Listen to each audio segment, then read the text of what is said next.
Case report नहीं आपने होते। कई बार बोला बीच में कि पुलिस के पास जाना नहीं चाहते विक्टिम्स, नहीं आते। उसका कारण क्या है? देखो उसका कारण ये है कि जैसे बड़े शहरों में तो साइबर पुलिस की बाकायदा टीम बनी हुई है, लोग अवेयर भी हैं, साइबर पुलिस वाले भी।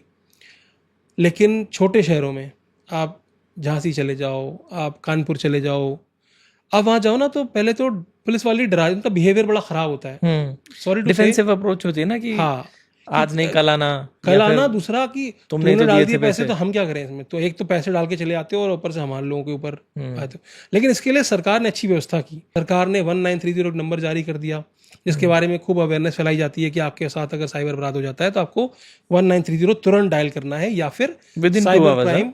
नहीं, आप कभी रिपोर्ट तो कभी भी कर सकते हो, बट दे से कि गोल्डन पीरियड है 2 से 4 घंटे के अंदर कि हम तुरंत ही उन बैंक अकाउंट्स को फ्रीज कर देंगे जिनमें आपका पैसा गया होगा। तो जो पैसा होगा वो वहाँ होल्ड हो जाएगा, उसको हम फिर बाद में रिकवर कर सकते हैं। तो दिस इज द प्रोसेस, जो कि बहुत अच्छा काम करता है। अगर वाकई में आपके साथ 2 घंटे या 3 घंटे के अंदर आपने रिपोर्ट कर दिया है तो चांसेस हैं, मैं नहीं कहता 100% चांसेस है, परसेंटेज तो बता ही नहीं सकता, सब आपके लक के ऊपर है। ठीक है, कि अगर पैसा सिस्टम में है, समहाउ बैंक से आगे नहीं निकला, क्रिप्टो में कन्वर्ट नहीं हुआ, गेमिंग करेंसी में कन्वर्ट नहीं हुआ, या आगे लोगों ने अमेजोन वगैरह पे जाकर गिफ्ट कार्ड नहीं खरीद लिया, तब तक सिस्टम से पैसा निकाला जा सकता है। ठीक है, बशर्ते कि आपका इन्वेस्टिगेटिंग ऑफिसर भी टाइम से काम करे जी। और आपने बिल्कुल सही टाइमली रिपोर्ट किया हो और आपने सब ट्रांजेक्शन आईडी सारी चीजें मेंशन की हो वहां पर। ठीक है, ओके। तो लोग डरते इसलिए हैं, एक तो बिहेवियर, दूसरा एक लोगों के दिमाग में बना हुआ है कि यार मैं घर वालों को कैसे बताऊंगा। हाँ, है ना, लोगों को डर है कि अगर मैं पुलिस में जाऊंगा ना तो पुलिस मेरे घर आ जाएगी। ठीक है, जो कि ये बिल्कुल गलत है कि अगर आप साइबर पुलिस में जाके कंप्लेंट करते हो, पुलिस आपके घर कभी नहीं आती है।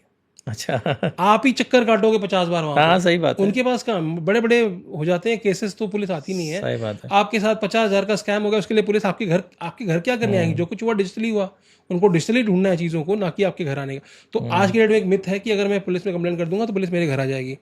दूसरा तीसरा केस क्या होता है, जितने भी लोगों के साथ अपराध होता है, साइबर अपराध होता है, वो बताना ही नहीं चाहते जनता को कि मेरे साथ स्कैम हो गया है। अगर आज मैं चाहूँ कि किसी विक्टिम का पॉडकास्ट कर लूँ, मैं बोलूँ कि भाई साहब आप एक काम करो, मेरे चैनल पे आकर के बता दो तुम्हारे साथ क्या हुआ है, मैं स्टोरी नरेट करता हूँ, मना कर देते हैं। बड़े बड़े अपराध वाले मना कर देते हैं। क्यों? क्योंकि प्रेशर है घर पे कि कैसे हम इसको डील करेंगे, घर पे कैसे डील करेंगे, अपने मम्मी पापा क्या कहेंगे, वाइफ क्या कहेंगे। और कई लोग तो डिसीजन मेकर होते हैं, वो कहते हैं यार लोग हंसेंगे जिंदगी भर, तो जिंदगी भर की बात हो जाएगी कि यार तुम कैसे फंस गए इसमें स्कैम में, तुमने इतना पैसा गवा दिया। तो ये बहुत सारी चीज़ें, बहुत सारे डर होते हैं। और फिर क्या होता है कि छोटे शहरों में या कई जगह पे जो रिपोर्टर जाते हैं, थाने की रिपोर्ट ले आकर के और अखबार में छाप देते हैं अगले दिन। मतलब तुम अपने मोहल्ले में नहीं बता रहे, यहाँ पूरे शहर को पता है कि अजय सिंह के साथ 5 लाख का फ्रॉड हो गया। तो ये भी डर होता है इसमें। तो और फिर एक माइंडसेट है कि यार पैसे तो रिकवर होते ही नहीं है, क्या फायदा रायता फैलाने का, कि इतना सब करने के बाद ही पैसे नहीं मिलेंगे तो एक नाम भी खराब होगा और पैसे भी नहीं मिलेंगे। तो ये एक माइंडसेट बना है जिसकी वजह से लोग तो आपके पास आते हैं, आपको अपनी आप बीती बताते हैं कि भाई आप इस पे कवर करिए, जिससे और लोग इसके विक्टिम्स ना बने। और प्लस क्या कोई और रास्ता है, कोई ऐसा प्राइवेट इन्वेस्टिगेट, अच्छा यहाँ पे भी स्कैम है, मतलब आपके साथ साइबर अपराध हो गया, अब पैसे की रिकवरी को लेकर के भी स्कैम चल रहा है मार्केट में। अच्छा। आप यूट्यूब पर जाइए, आपको ऐसे 50 यूट्यूब चैनल मिल जाएंगे जो ये क्लेम करेंगे कि हमने लोगों के पैसे रिकवर कराए हैं। ठीक है, और आप हमको पैसे दीजिए, वो फिर पैसे ले लेते हैं। या तो बोलेंगे हमारी मेंबरशिप ले लो। एंडलेस लूप बन गया नहीं?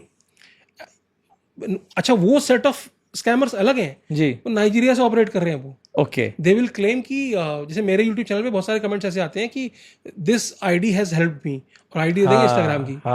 You have to reach to Instagram में पहुंचना पड़ेगा। इंस्टाग्राम में बोलेगा कि हाँ हाँ कितना का स्कैम हुआ, आप बोलोगे 50 लाख का, बोलेगा अच्छा ठीक है मैं रिकवर करता हूँ, रुको रुको, हाँ ठीक है।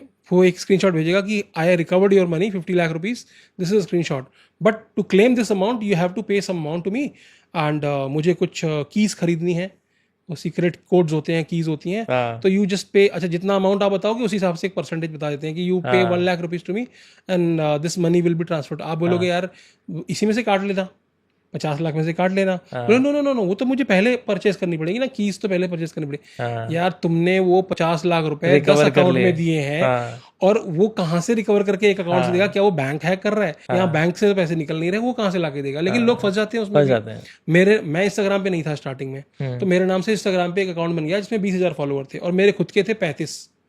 तो अब वो लोगों से पैसे ले रहा है 7,000, 13,000, 15,000, और लोग और यूट्यूब पे आके मुझे गाली दे रहे हैं कि यहाँ साधु बनता है, एक कि मैं पैसे नहीं लेता और वहाँ तू पैसे ले लेता है, यहाँ अगर कि तू ज्ञान दे रहा है, अगर मैंने कहा मैं तो लिए नहीं।